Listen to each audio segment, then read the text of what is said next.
मुस्लिम बेदारी और नशे के खिलाफ आवाज उठाने को लेकर मस्जिदों के इमामों की मीटिंग का आयोजन जयपुर के ईदगाह के पास किया गया, जहां आलिमों द्वारा नशे पर और शादी में फिजूल खर्ची और बेहयाई को लेकर अपनी अपनी तकरीरें पेश की और मीडिया से रूबरू होकर मीडिया में भी अपने विचार रखे।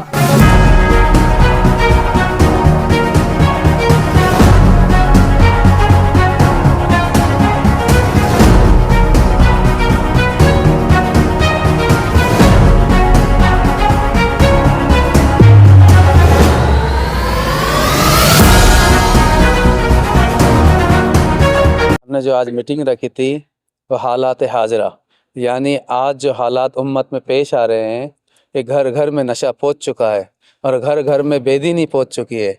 आज हमारे बच्चे तालीम से दूर हैं। आज हमारे जो बच्चे हैं वो 10 साल से ऊपर होते ही सिगरेट पकड़ लेते हैं, स्टिंग पकड़ लेते हैं और उनके हाथ में मोबाइल है और फिर उस मोबाइल के ज़रिए पूरी रात जागते हैं और जब वो जाग कर उन मोबाइलों में कुछ चीज़ें ऐसी देखते हैं तो वो नशा करने लग जाते हैं और पूरी रात नशे की वजह से उनके घरों में झगड़े और उनके घरों के हालात दुरुस्त नहीं हैं, उनके घरों के हालात बद से बदतर होते जा रहे हैं। तो हमने इमामों को इसलिए जोड़ा था कि इनके पास मिंबर है, या हमारे क्या कहते हैं हमारे सिपह सालार हैं, या हमारे हाकिम हैं, या हमारे क्या कहते हैं मेरे अजीज़ ये हमारे रहनुमा हैं, ये हमारे लिए चाँद जैसे आसमान पे होता है इस तरीके से ये हमारे इमाम हैं।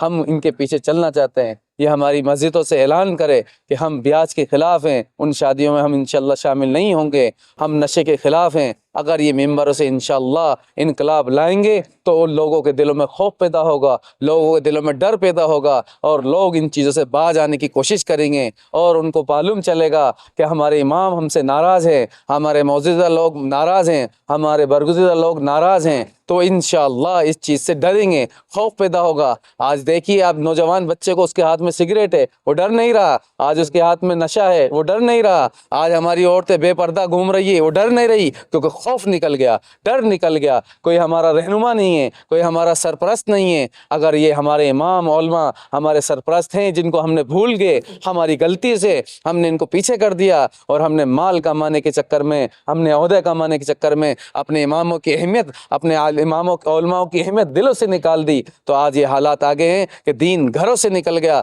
बस से बदतर हालात आ चुके हैं। इसलिए इस नौजवान कमेटी ने एक फ़ैसला करा है कि हम इमामों के आगे खड़े हैं कि कोई भी तलवार, कोई भी चाकू, कोई भी बर्छा या कोई भी बात आएगी तो सबसे पहले हमारे सीनों पर आएगी। और हम ये चाहते हैं कि मेंबर से ऐलान लगाएं कि हम इन सब चीज़ों के ख़िलाफ़ हैं और हम उन शादियों में जिनमें बम पटाखे फोड़े जाएँ हम उनका निकाह नहीं पढ़ाएंगे, जिन शादियों में डांस गाना बजेगा हम उनका निकाह नहीं पढ़ाएंगे, जिस घर से खुल्लम खुल्ला नशा बेचा जा रहा है, जिस घर से खुल्लम खुल्ला ब्याज का कारोबार हो रहा है, हम उन घरों में शादियों में या उनकी खुशियों में शामिल नहीं होंगे। बहुत ही बेहतरीन सवाल आपने किया है, अल्लाह आपको जज़ाए खैर दे। अल्हम्दुलिल्लाह आज जो ये प्रोग्राम हुआ है इसमें जितने भी आइम्मे मसाजिद हैं इस एरिए के, इस इलाके के 4 दरवाजे से लेकर के ईदगाह का जो एरिया है, इसमें अल्हम्दुलिल्लाह सारे जमात के लोग, चाहे जमात अहले हदीस हो, चाहे तबलीगी जमात हो, चाहे बरेलवी जमात हो, सारे अइम्मा अल्हम्दुलिल्लाह मौजूद थे और सब ने इत्तेफाक के साथ ये तय किया है कि जो हमारे यहाँ शादियों में फजूल खर्ची हो रही है, लड़कियों के यहाँ दान दहेज का जो मामला चल रहा है, इसी तरीके से हमारी बच्चियाँ जो गैरों के साथ फ़रार हो रही हैं, इसी तरह हमारे समाज में जितनी भी बुराइयां चल रही हैं, हम उलमा खुद इंशाअल्लाह इसके लिए आगे बढ़ेंगे। हम सबसे पहले इस बुराई को मिटाएंगे। हमारी और आपकी ज़िम्मेदारी है सब मिल करके इस प्रोग्राम को कामयाब करें इंशाअल्लाह। जब आवाम भी साथ देगी और ख़ुसूसन जो उमरा हैं, अल्लाह ने जिनको दौलत से नवाजा है, अगर ये लोग आगे आएंगे तो इंशाअल्लाह इसमें हमें कामयाबी मिलेगी। हमारी बच्चियाँ स्कूलों से महरूम है, कॉलेजों से महरूम है। आज गरीब पीड़ित नशे के अंदर होकर कितने पीड़ित जा रहे हैं हमारे।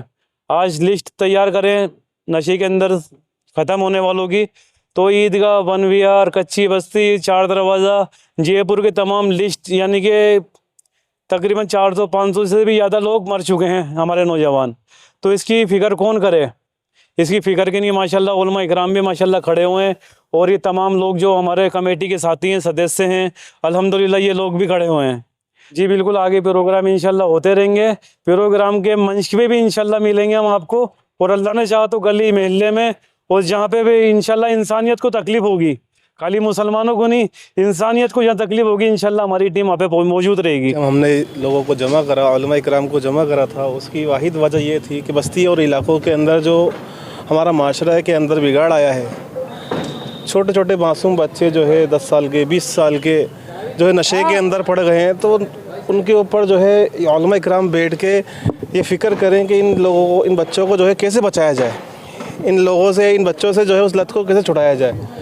उसके लिए हम सबको एक होना पड़ेगा और सबको मिलके मेहनत करना पड़ेगी। उसके बाद ही हमारी बस्तियों के अंदर, इलाकों के अंदर जो है इस नशे को ख़त्म किया जा सकता है। और एक बात, हमारे इलाकों के अंदर जो है एक इल्म के ताल्लुक़ से जो है, पढ़ाई के ताल्लुक़ से भी जो है बहुत कमज़ोरी है।